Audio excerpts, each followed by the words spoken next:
पटना केहू घोड़ा घाट हो, सुनिला न सैया हमर बात हो। शेरा वाली जय माँ, जोता वाली जय माँ। केहू जाला पटना केहू घोड़ा घाट हो, सुनिला न सैया हमर बात हो।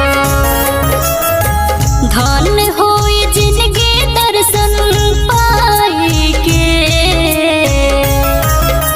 सारा घर के काम धाम सब भुलाई के, धनी प्रणाम करो देवी माई के, देवी माई के। सारा घर के काम धाम सब भुलाई के,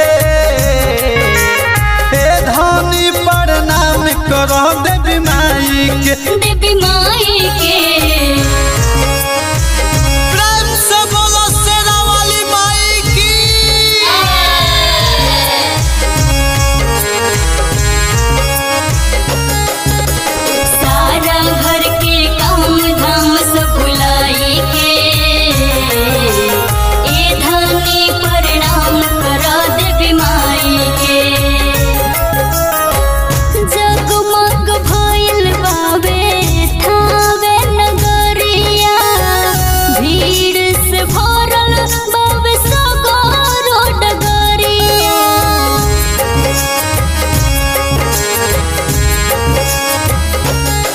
देखी मैया लो भाली अढ़ौल फुलावा, झूलस निमिये के तारावा हो माई झूलुआ।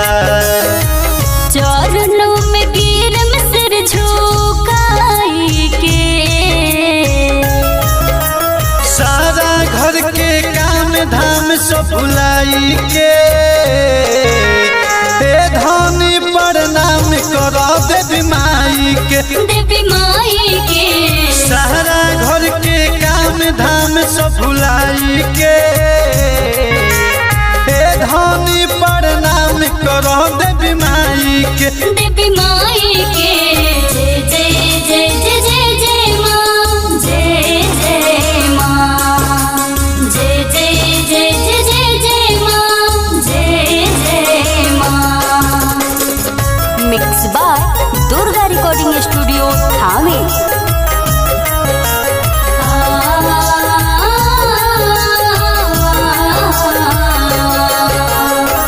माई से रवाल के लगल दरबार बा, उनके हुआ चेहरा से बरसत प्यार बा।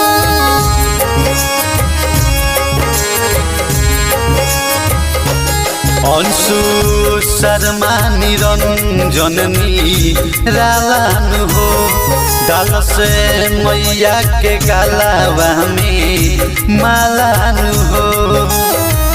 आरती उतारे सातो माई के, सारा घर के काम धाम सब भुलाई के,